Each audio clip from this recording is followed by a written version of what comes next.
Hello, everyone, and welcome to this great event being put on by Barnes & Noble on the eve of the release of Don't Fear the Reaper. My name is Becky Spratford, and I'm going to be moderating this conversation with Stephen. First, a little bit about myself, so you know who the heck I am, because Stephen knows who I am, but the rest of you probably don't. I am a librarian. I am in the suburbs of Chicago, but I am also the author of 3 books on how to help horror readers through the public library, the most recent of which is called The Reader's Advisory Guide to Horror. It's the 3rd edition, came out in 2021. And I called Stephen one of the heads of horror in that book. I also review for book lists and library journals. So when you see star reviews of Stephen's book and a quote, sometimes I wrote those. And finally, I met Stephen for the first time, and I can't believe it was this long ago, 2017 on the Queen Mary, when we were both guests of honor at StokerCon. And he has since gone on to win many Bram Stoker Awards, and I am now the secretary of the Horror Writers Association. A little bit about Stephen, though, officially. Stephen Graham Jones is the New York Times bestselling author of nearly 30 novels and collections, and there's some novellas and comic books in there as well.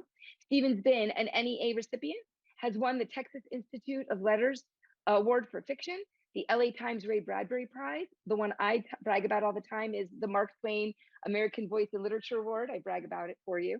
The Independent Publishers Award for Multicultural Fiction, WLA's Distinguished Achievement Award, and some of my favorites from the American Library Association, the Russo Award for Genre Fiction, the Alex Award and Locus Award, 4 Bram Stoker's, 2 Shirley Jackson novels, 5 This Is Horror Awards. And he's also made Bloody Disgusting's top 10 horror novels. He's the guy who wrote Mongrels, The Only Good Indians, My Heart is a Chainsaw, and Earth Divers. Up next, tomorrow, is Don't Fear the Reaper. But here's a little fun facts about Stephen you may not know. He started his career, one of his first jobs was at a library. I know this about him. He's known for being injury prone, which is also famous, and he loves Chipotle. Thank you for being here, Stephen. Oh, it's an honor to speak with you, Becky. And I didn't realize it had been that we met on the Queen Mary. That's pretty cool. I like that. I had to go back and rack my brain. Yeah. We bonded over having the same age of daughter. I remember that. I remember that. Anyway, Don't Fear the Reaper comes out tomorrow. It's hard to believe. Can you set it up for everyone? Because unlike me, most of them haven't read it yet. Yeah, no, sure. Don't Fear the Reaper is 4 years after My Heart is a Chainsaw, and due to the events of My Heart is a Chainsaw, Jade has had persistent legal troubles, which is something the slasher usually doesn't deal with. You know, what's the fallout of all these bodies in the ground? And she's finally making it back to Proof Rock, not because she necessarily wants to, but where else does she have to go, really, in the world? And there's kind of a perfect storm of events, that being she gets released, and also this killer, Darkmail South, who has been cutting a wide swath across the West and just leaving bodies in every ditch and rest stop he can.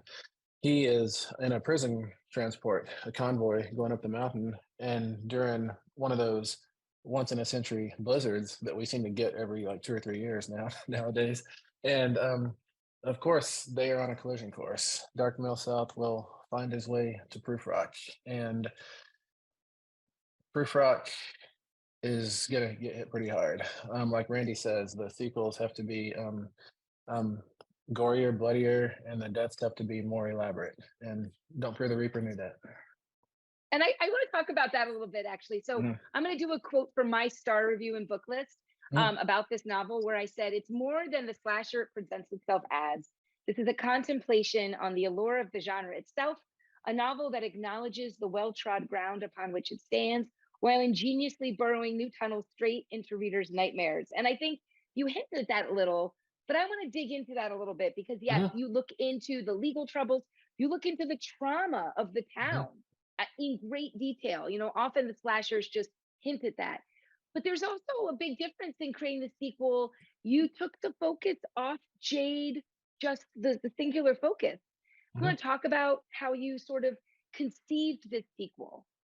You know, first I should say this was not planned as a trilogy. My Heart is a Chainsaw was supposed to be a standalone until my editor at Saga, Joe Monti, had me adjust the ending of Chainsaw such that not everybody was dead. And when I realized not everybody's dead, that, hey, some of them can live for another book. And so when my agent, BJ Robbins, and my editor, Joe Monti, asked me what book is next, I said, well, probably the sequel to Chainsaw. And they're like, what? I'm like, yeah, it's a trilogy. So I pretended like I'd known all along, but I had no idea, you know?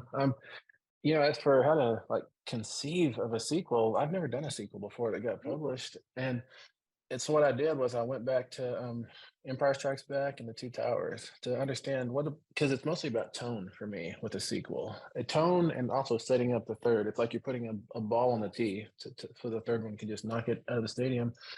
And I really paid attention to how those two comported themselves and specifically how they ended. That told me a lot about what I need to do and Don't Fear the Reaper. Um, but also, yes, the Jade kind of shares the spotlight with a series of other people in this book, whereas in Chainsaw she was all alone. The reason for that is I was really afraid that over 3 books the spotlight might burn her. That like Mhm. a lot of y'all know Jade already, and Jade is amazing and cool, and I love her. She's also quite a lot. She can be overbearing. If she corners you somewhere, then you're getting a lecture on Jason, Michael, Freddy, and Ghostface, and you can't escape until she's done talking to you. And I was worried that in book 2 she could become overbearing. And so I decided to move that light from her to another person, to another person. And um, it was really fun for me to jump into other people's heads, like especially Letha. It was really cool Yes. to see what it's like inside Letha's head. People love Letha too, and Mhm, I think people liked her in the first book. I want to go back to the beginning of what you said because mhm, I knew this about the book that it wasn't supposed to be a trilogy, but I mhm, also give you a secret about me.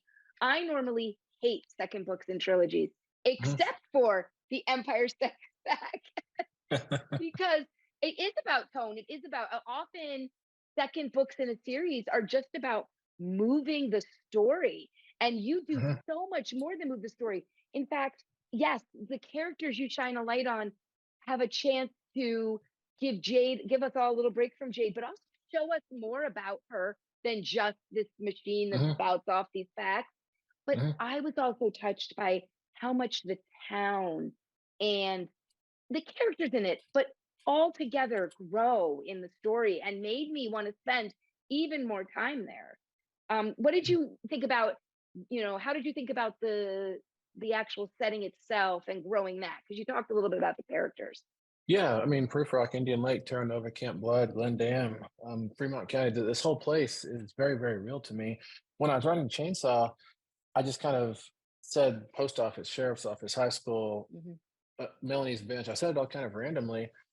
But then when I was writing book 2, I was like, oh man, I got to know where that stuff is. So I went back and listened to the audio of Chainsaw and took a lot of notes like, oh, it took this long to get here to there. And then I drew myself this little bitty crude map, which maybe I'm a fantasy writer now since I've done that. I don't know, which is fine, of course. There's going to be like the Lake Witch trilogy book of ephemera, right? The Yeah, map. for sure. For sure. But the wonderful thing about having this place like pre-built is that Don't Fear the Reaper could just hit the ground running and just keep Yep. that hammer down. It doesn't have to stop to say this not to say these are the places on Main Street, or to say the lake is situated here and it's this many thousand feet up the mountain in Idaho, all that stuff. I mean, some of that stuff is said, but it's not like it's not the focus, that not being the focus allowed me just to run and run and run. And that was really, really fun. But yes, you're right. Sequels can be kind of disappointing because it almost feels like they're often checking a box, like I got to do this, got to do this, got to do this. And the task I gave myself was, um, if you're going to do the sequel, then you've got to give it all away. You can't hold anything back. You've got to put everything on the page you can, such that you're completely empty, such that the story feels empty. And that's what I tried. That's what Chainsaw was too. And I think I don't. I mean, I don't want to say there's a right way to do things and a wrong way to do things. That's the way that works for me. Is if I give it all away, then I can wait a little bit and maybe something will fill back up and I can do the next one. Maybe I'll find something to do in the next one. And I already turned the next one in. I turned it in August. So So hopefully you did find something. yeah, yeah, yeah. There's also the really fun setup, which you did not give in the open, that this book opens on December 12th, which is a Mhm, Thursday. So the mhm, action unfolds on Friday the 13th, but also the year is 2019, which you said. So the book does have the specter of COVID is coming in the mhm. form of specific, I don't want to give away, but there are plot things Yeah. that let you know we're seeing this with the eyes from past, which Mhm, added something to it, and an ending mhm, that allows us to move past for the next book past COVID. But when you started it, I'm sure you tried to do it on Friday the 13th, knowing you. But did you start writing it before COVID? Like, did you already know it was going to be 2019? No, I think I started writing it. It was probably February 1st of the year. I think it was the year Chainsaw came out. Was that 21? Yeah, it was 21. Yeah, Yeah, that's one. 21. And then I had it done by, I think it was May, like the second week of May, right around there. I was supposed to be done in 2 months, but I had some script work I had to put the novel aside for to do for 2 weeks, and then I came back to it. My goal was to do it in 8 weeks. That feels about the right time for a novel for me, but it took 10 weeks. So what, you know? But you did, so you had a chance to think about setting it on the eve of COVID then.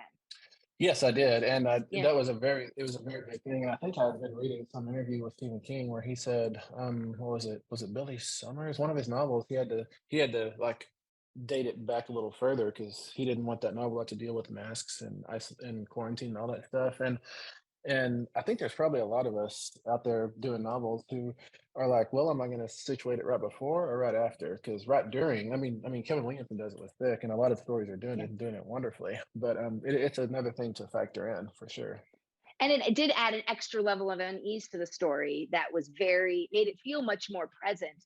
I mean, Dark Mill Hopefully, South is an evil, evil guy going out there, but yeah, yeah, yeah, we're yeah. going to Hopefully. give you a chance to read in just a minute. But before that, I want to Mhm, ask you one more question mhm, because it'll help us lead into the fact that after Stephen's done reading, we have some questions that people submitted to ask, but you are more than welcome to submit a question to the Q&A and we'll go through those. But I always like to ask this question. Stephen and I have done entire podcasts on this question. So let's mhm, just keep it a little bit because it came up in a lot of people's questions. But, it's good, I think, for people to understand where you come from as a writer. If you can answer the question of why you love horror and the slasher in particular so much as mhm. just a human, not just as a creator. Yeah.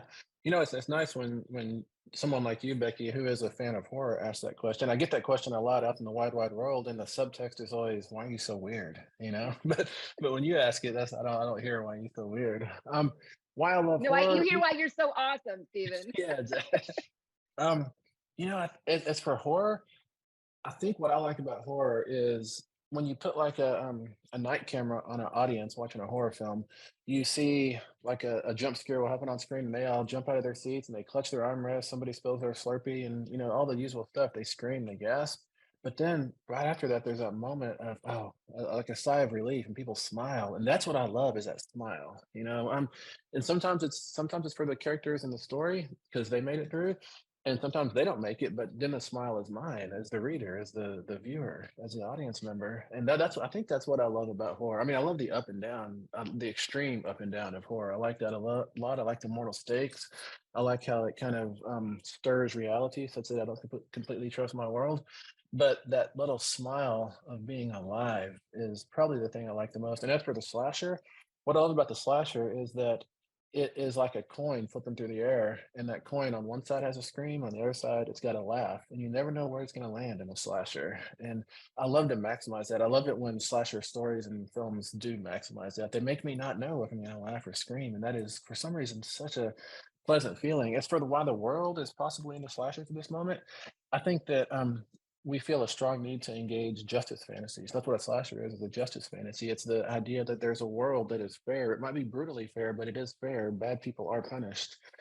And we see on the 24 hours news cycle that a lot of people are sliding past. They just kind of laugh at the consequences and go on and do their terrible things. But in a world like that, I think we're drawn in our media to stories of fairness, and that's what the slasher gives us. Oh, and yeah, definitely. Why don't you actually, it's a great opening, share a little bit of a reading from Sure. Don't Fear the Reaper. And then if you have questions, please put them in the Q&A while Stephen's reading. Yeah.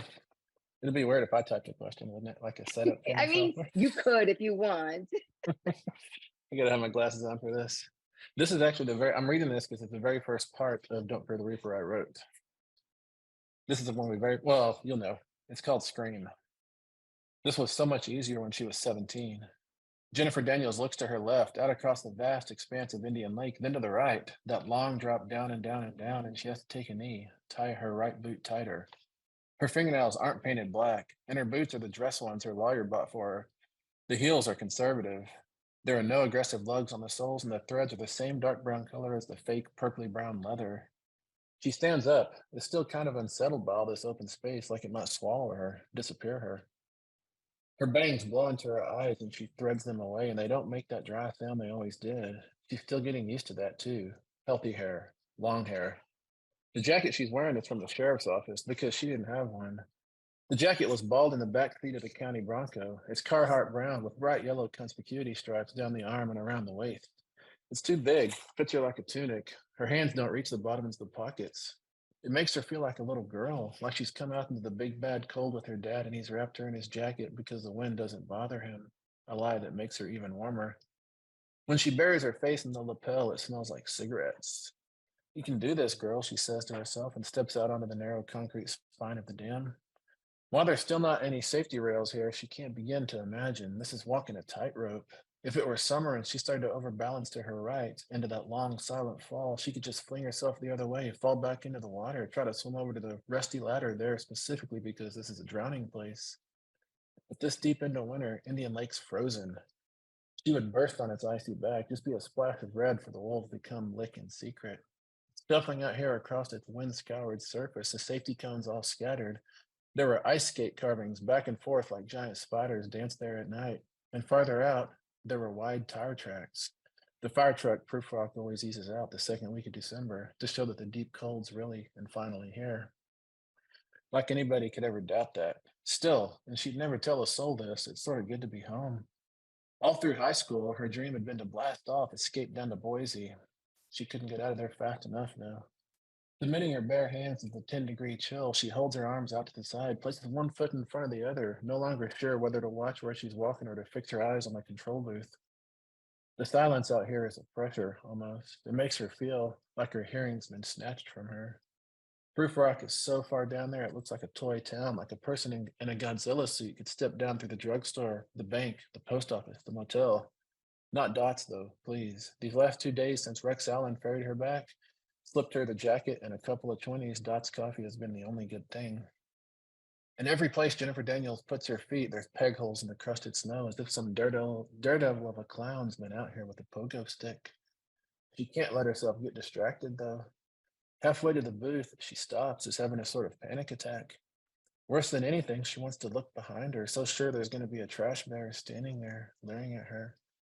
She makes her lips into a wide oval and pants air in and out to try to calm herself. You can do this, she says inside. Now, she has to. She at least owes him that.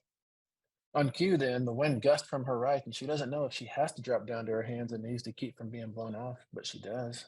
Shaking and freezing and near throwing up, she crawls the rest of the way to the control booth, the heels of her hands and knees burning with the cold. This is home, all right. God damn it. At least there's railing now around the little bulge of platform the booth occupies. Jennifer stands, clamps onto it, and just to be touching home base, keeps one frozen hand to the wall of the control booth. Finally to the door, she bangs the side of her fist against it, her whole forearm, really, all the way to the elbow. There's still a divot in the metal at eye height. It's from the point of an axe, swung as hard as she could swing it. It's resting now, and some joker with a marker scrawled 5 July 2015 beside it. And then below that, in particular, in parentheses in lowercase, Jade. Jennifer Daniels looks away from that. One by one, the doors lock, disengage, and then it pulls in, exhaling warmth around her. Jennifer Daniels finally brings her eyes in from the lake, looks through the hair blowing across her face. She's already blinking too fast. Well, well, well, Hardy says, smiling one side of his mouth. He's leaning on a walker, the source of those peg holes out in the snow, and he's gaunt, drawn, colorless. Losing feet of your intestines will do that to you. Jennifer Daniels rushes forward all the same, buries her face in his chest. Instead of closing the door, the former sheriff wraps the army can around her, pats her back while she sobs. He needs the other hand to stay on his walker so they don't both fall forward. This is my old jacket, he says with wonder, down into the top of her head. Jennifer tries to tell him she knows that. She remembers everything, but she can't exactly make words right now. She can only press her face harder into his flannel shirt. It smells like cigarettes, too. Thank you. Thank you, Steve. And that's so that actually leads to a question we've had because you said this is the first part that you wrote, but it's not the very first words in the book. No. So, right. So we had a lot of questions from many different people about how do you write a novel? Now, I will let everybody know Stephen is notoriously fast at writing at writing novels. So if you and there's a couple questions from aspiring writers how to get started. So don't be afraid of his speed. He is other authors are very jealous of it. But Mhm. in terms of writing the story, there were a lot of questions about do you make an outline of the whole plot of where you're going to go? How do you decide which parts to write when? If you just want to talk a little bit about your process for this book in particular, and then if it's different for other things. It is every book is different. You know, years and years ago, I read an interview. Neil Gaiman was interviewing Gene Wolfe, the fantasy novelist, and Gene Wolfe probably had 35 books at the time. Neil Gaiman says to him, "So you must have figured it out by now. You got a stack of books as tall as your waist. You know, tell me what's the secret to writing a novel." And Gene Wolfe said, "You only ever learn to write the novel you're writing." And that's every time it's starting all over again. And I've done it all ways. I've tried outlining. I've done it in 72-hour contests with no plan whatsoever. And Don't Fear the Reaper. I knew it was going to be in proofrock. I knew it was going to be built on a slasher scaffolding. I knew, of course, the Jade and Letha and all them were going to be there. And Dark Mill South kind of surprised me. I didn't expect him to become as central as he ends up being. I thought other things were going to go on, but the trick is, like, I don't get to boss my stories around. My stories boss me around. It's just my job to run behind them as closely as I can and get type, type, type, and get it all on the page in some reasonable fashion. But for a long time, I haven't outlined. When I say I have outlined, what I mean is back early in my publishing career, I've had publishers, editors require me to submit an outline for approval before I get started on this project. And I do that, but I never write that novel because that's so boring to me. Why would I write the novel I outlined? You know, I've already figured it out. I want to do things that I haven't figured out. So I had not figured out Don't Fear the Reaper, and it totally surprised me. And coming up on about 80% of it, 80% done with it, I could see the snowball was about to crumble, and I was like, "Come on, just hold it together for 20 more percent." You know, I don't know. I don't really think in page numbers when I'm writing, but Yeah. I can tell like when the story is getting towards its big blow up, and then everything, all that. I don't know what's going to happen when I get there. So there was a lot of surprises for me in Don't Fear the Reaper, and no, I had no real plan, and I don't even know if I had a title for a little bit. I just wanted to go back to Perth Rock, wanted to hang out with Jade. And now that you've finished, I want to talk about that 20% left to go because I feel like Mhm, that's the heart of the story too. At mhm, that 20% mark, you found sort mhm. of that center. But so now that you've finished the third one, was it the same process, or did you know now that I'm going to make it a trilogy, where is it going to go? And there were a lot of questions Mhm. about that as well. Yeah. No, I had no idea. I had like a dim I knew one thing only. I knew one like I guess not maybe I call it a secret. I knew one secret about Right. the third installment, which I almost just said the title. I'm not supposed to say the title yet. Yeah, don't, nope, nope. But um I really had no idea how I was gonna get there, and I was like 90% sure that it was not gonna work once I got there, and I was gonna have to erase everything and write a whole different novel, one that actually worked. But I got lucky, and that snowball held together again. And yeah, so which I'm surprised by too, because the things I was trying to do shouldn't have worked in the third one, but somehow they did. Well, there you go. Well, it's interesting. So you talk about sort of that snowball Mhm, of the story, and at 20% to go, you felt it mhm, that there's a chance of a crumble. And I'm mhm, not going to give anything away, but I do feel like there are things that happen in the story that bring it together as a story, as a sequel, and as part of the world that you created, even going back to the mhm, first novel. Um, mhm, but I am shocked to hear you say this because one of the things I note about all of your books, and I think others have sort of mentioned it in their questions without saying it the exact same way. When I read one of your books, stories, novellas, everything, what I love about them as a reader is that every detail ends up mattering.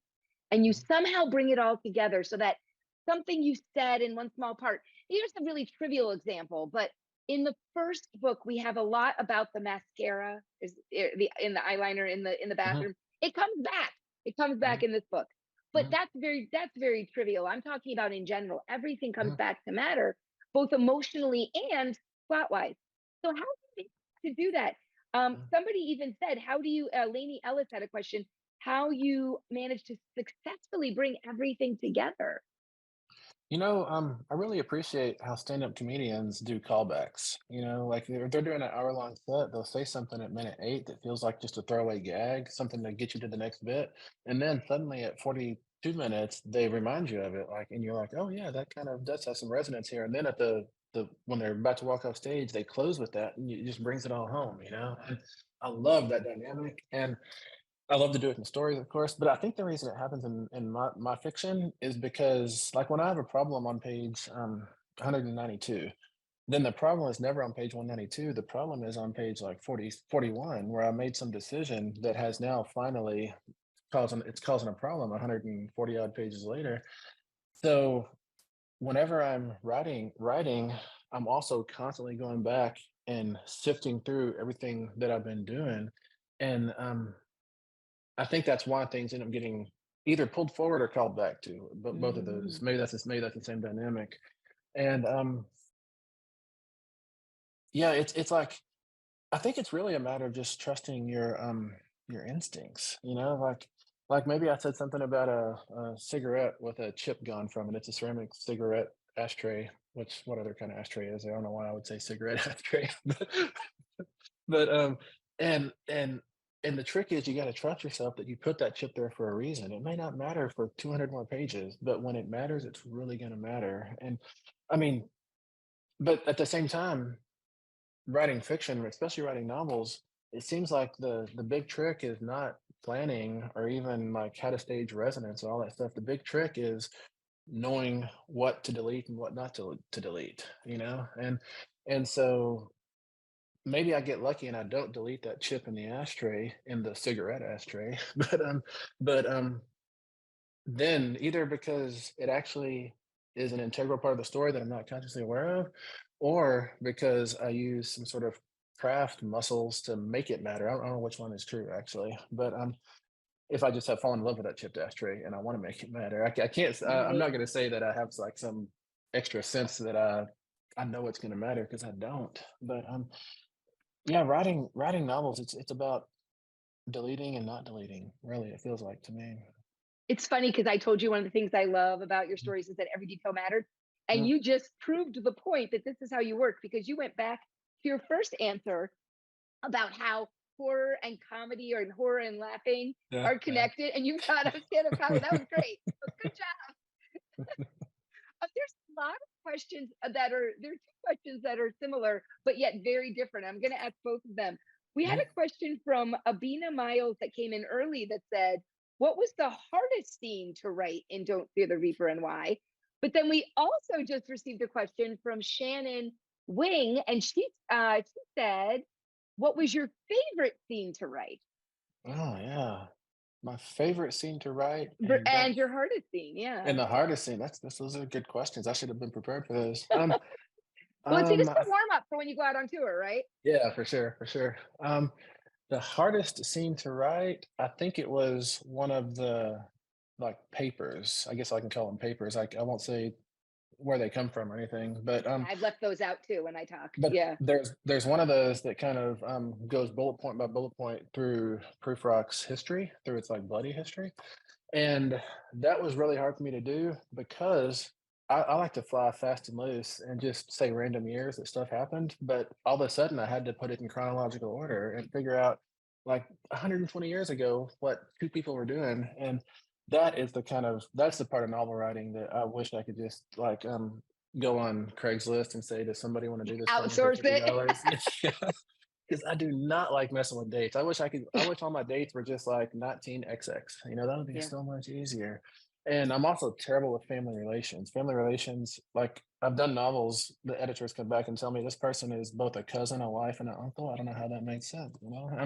And I'm like, I don't know, it just felt right But at the that's time. But interesting because in this book, you've created even like pseudo families, right? yeah, yeah, There's like yeah, an important couple that's, sort of related to someone. And yeah, yeah, yeah.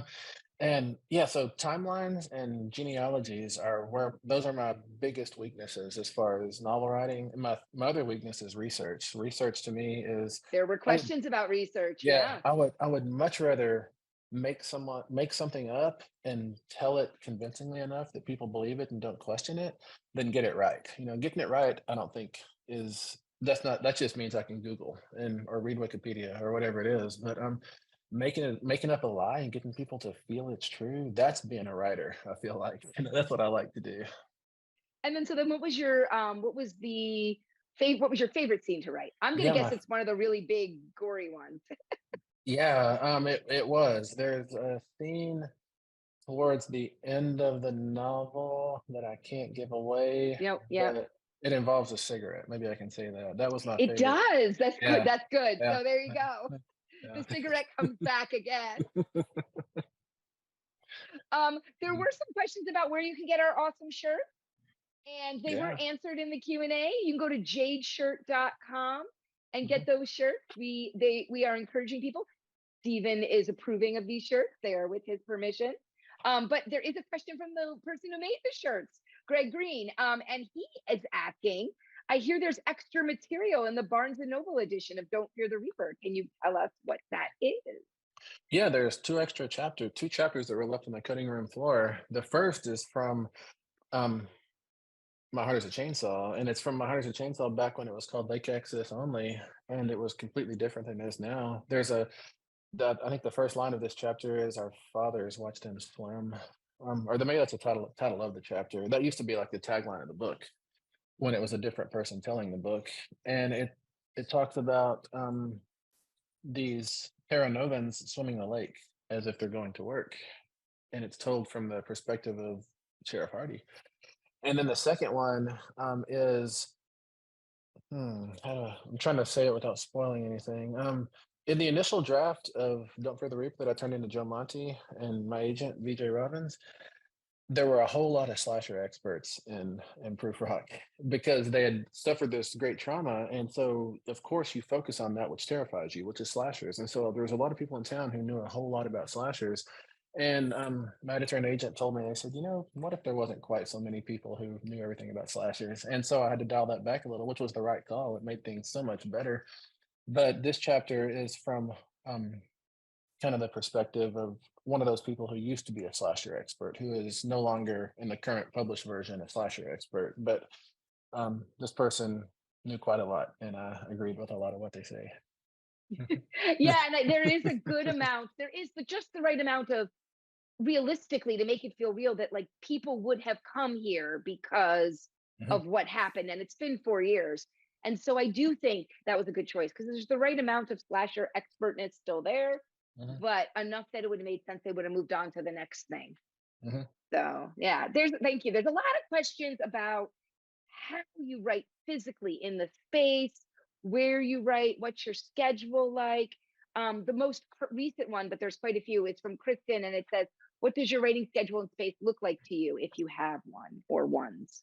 I read interviews with other writers, and they say, I get up at 6, I'm at the keyboard at 7:30, I write till 11, then the rest of the day I do life stuff. And I think, man, someday I want to grow up and be a writer like that. But I don't think it's ever going to happen. I'm 51 years Nope. old, and I just kind of I like to write the same way. When I'm really, really loving a book, then I'm sitting at the stoplight reading that book in my lap. I'm walking to the bank reading that book on the sidewalk. And that's how I like to write. I like to fill every available, possible nook and cranny of the day with a few sentences, a few lines, a few words.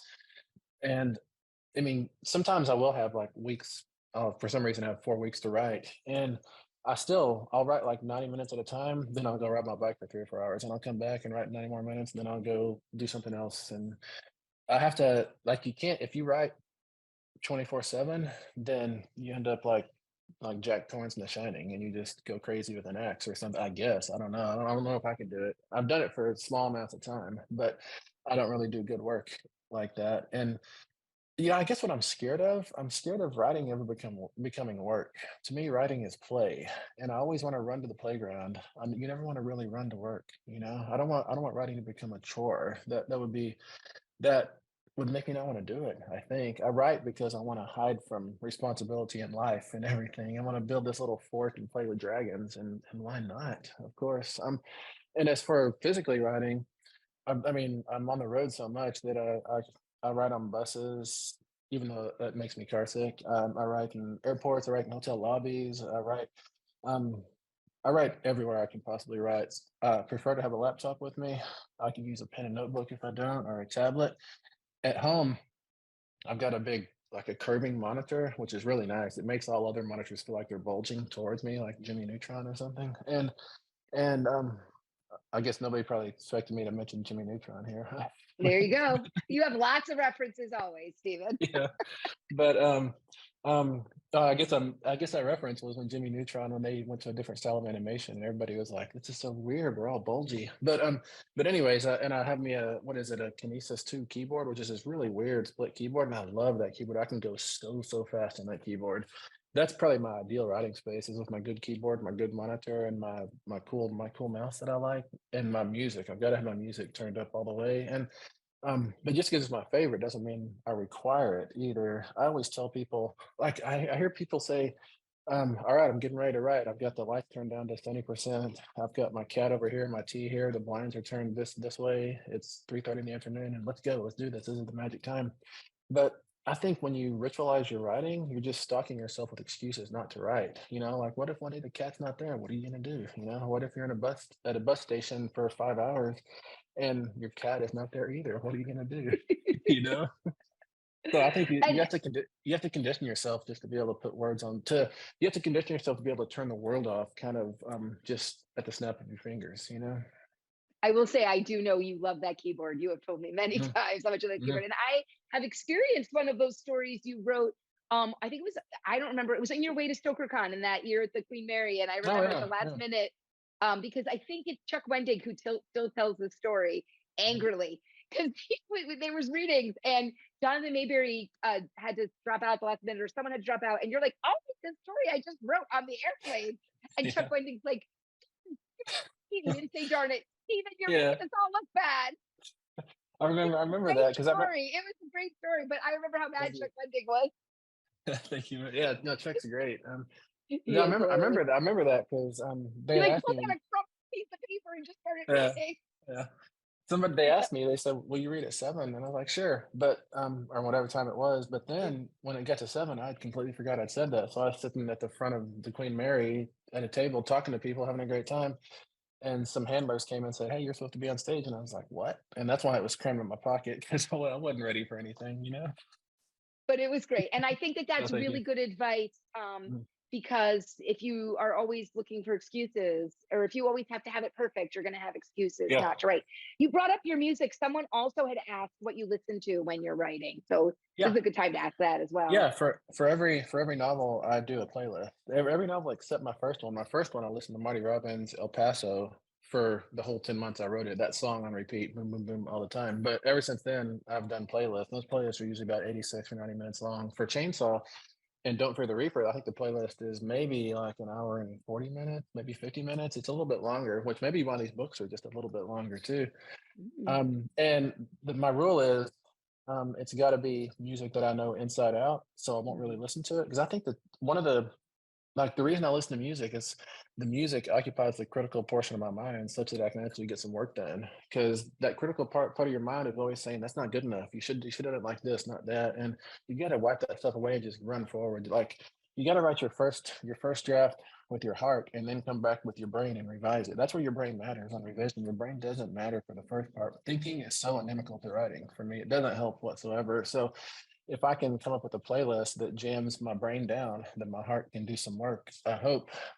And um, as for what I know intimately enough, I don't listen to anymore. It's always like, Footloose or hair metal or country or Cher or Meatloaf. There's always a lot of Meatloaf, really. Because back when I was living on playing Dungeons and Dragons, in my early 20s, we listened to Meatloaf over and over and over and over, and it's like so deep in me that, like, if you do an electron microscope of my DNA, there's going to be Meatloaf in there. Yeah. That's funny you talk about that because I'm realizing when I'm on deadline for a review, I put Mhm, the same music on. It's actually a Texas band, the old mhm, 97s, and I put it mhm. on just to write reviews. And Yeah. I need that. I can't write that's the only thing I need to write a review on that Yeah. night. That I'm Yep. gonna write Well, one no, when we get off of this. and what it does for me is listen to the Chainsaw playlist. When I listen to it only in that same order, only from song 1 and only when I'm writing at the keyboard or writing that novel, never like in the car, on my bike, walking the dog, any of that, then, that the first like bars of that first song of the playlist, it drops me immediately back into the emotional landscape of the novel, and I don't have to do a warm-up period. And when you don't have a lot of time to write, you don't have time for a warm-up period either. So it's nice to condition yourself to just immediately engage the gears of that story. I love that idea. That makes me feel better about myself. So we have a question from Victoria, and she says she asks this to every horror author. If you had to be killed by someone, who would it be, fictional or non-fictional, and how? Oh man, well, hopefully a fictional killer such that it could be erased. Let me think. Who would I want to be I love killed that by? idea. Yeah, that's a good question. Maybe Jason. I think Jason Yeah. Voorhees. I mean, it would be stultifyingly terrifying to look up into, Kane. I say Kane Hodder's height. We're almost the same height. I worked a booth by him once a few years ago, but he's still a lot bigger than me for sure, and a lot tougher. Um, but looking up into the above that heaving chest to that implacable hockey mask, Mhm. I think there would be a feeling of wholeness. Like, at least it's like it's not like a train, it's not a meteor falling out of the sky. I'm not falling into a sinkhole. That's all kind of disappointing, I think. But if I look up and I see that mask looking down at me and those emotionless eyes, then everything feels right in the world. There you go. There's somebody was saying that from the stuff you were writing about before, so I want to bring it in. It's sort of a Yeah. hard left, but Jason asks, is there ever a chance we'll see a Stephen Graham Jones book on writing? Oh man, that's a good question. I mean, so people know he does teach writing, so Yeah, there are yeah, people who are yeah. getting the book. You know, uh, I mean, who knows? Maybe someday. I do have a lot of essays on craft out there, and I have a lot of lectures besides that I could put into essays and articles with not much difficulty. Um, I worry that it would just be my own preoccupations. Like I Mhm. despise spelling okay with two letters. I think okay has four letters to be a word, and like I'm really big on direct address commas. I have a lot of like rules for myself about how dialogue works, how the back and forth of dialogue works, and I'm real. I've written it. I've got it somewhere on this hard drive. I think it's like 6 or 8,000 word. I wrote a little thing on semicolons, and I got done with it. I'm like, well, that's okay, but this needs to be a book. This is not enough. I have a lot more to say about semicolons. Just And about semicolons, a whole book on yeah, semicolons by Stephen Graham Jones. It would be a yeah. bestseller, I'm sure. Oh man, for sure. I love. Don't get me wrong. I love semicolons. An elegant semicolon hits like no other punctuation. Maybe like nothing else, really. But to get that elegant semicolon is a lot of work. You got to do a lot of work before, and there's a balancing act. It's so complicated. I don't think semicolons are to be just tossed off. They're not to be like sprinkled over your text, like with a salt shaker or something. You've got to really stage them, and you only get one every few pages, if that. I love that. It's gonna Mhm. be that's great. Work for your semicolons. There was Mhm. a question from Dina about who inspired you as a writer. So I want to ask that, but also besides who inspired you, who are some authors you want everybody else to know about as well? Who inspires me is probably Philip K. Dick. I feel like every time that dude put pen to paper, he was trying to save his own life. I mean, yeah, he had a novel due on Monday and he's just starting on Thursday, but he still feels like he falls into that narrative so deeply that the rest of the story is him trying to write his way out of it. And I love that. It makes his stuff come off to me so sincere. Like you can translate his language, his prose into any other Hmm. whatever, and it doesn't lose anything because he was not one of those people who is a prose stylist. I'm not saying his writing isn't good, it's clean, it's doing what it's meant to, but his narratives are so like they matter to him, like he's trying to figure the world out in his stories, it feels like. And I mean, part of that's like the way we mythologize him long after the fact, of course, but I think some of it's actually real. I think he was trying to figure the world out, and he had fiction. Like fiction was a hammer he had, so he used it every chance he could. Writers, I mean, wow, I could go on and on. This we only have like 6 more minutes, so I can't list everybody, right? I would recommend, of course, Grady Hendrix as How to Sell a Haunted House just debuted on the bestseller list, which is great. And Paul Tremblay, his Cabinet in the World, weirdly called Knock at the Cabin, is like the number one movie in America right now. Hmm. And his novel is amazing. Everything he does is amazing. I think one of the best upcoming books that I have had the fortune to read early was C.J. Leeds' Mayfly, Maeve Fly. That book is being compared to American Psycho, and justly so. And it's so good. It's so disturbing, so uncomfortable, and that's what I kind of like from a lot of stuff I read. And talking slasher specifically, one of the best slashers I've read in the last few years is Haley Piper's Benny Rose the Cannibal King. Hmm. That book just does everything. I am so impressed by that book. Haley just she knows she knows how the slasher works, and she gets the vibe down. She gets everything down really, really well. I'm quite impressed. And right now, I'm probably not supposed to say this, but I'm reading Craig Clevenger's Mother Howl. A lot of y'all out there know Craig Clevenger, and Mother Howl is blowing me away. It's so wonderful to be back in Craig's like really accomplished prose. It feels like he read that Steven Pinker that is he MIT or Harvard, wherever he is, the guy who talked Yeah. about language. And he has a book on, I think it's just called On Style, maybe. It's on like just how to write efficiently and directly and do it right. It feels like Craig read that in the crib and he's been reading it every day of his life. And because his writing is just like the words are in the right order, and that is such a tall order to do. I mean, it sounds easy, but it's not easy. It's and a lot of people can fix words being in not quite the right order with punctuation. And I'm not saying Craig doesn't use punctuation, he does, but he is able to get by without it so often in a sentence, and it really, really impresses me.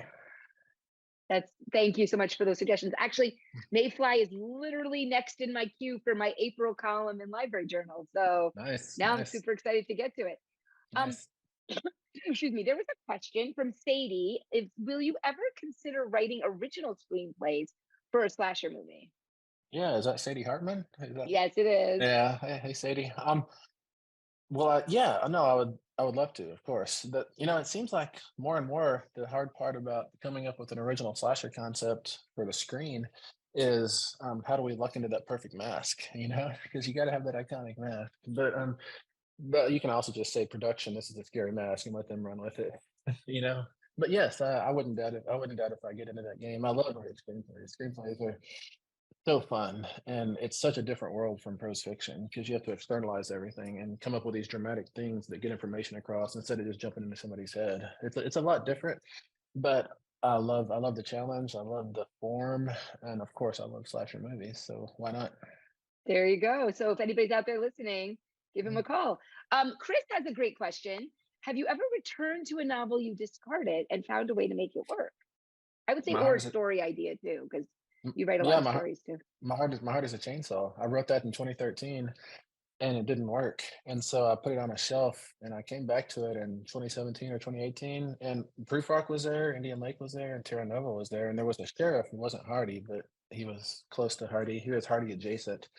Jade was not there. I don't think Letha was there, but I knew that this was a good setting for a slasher.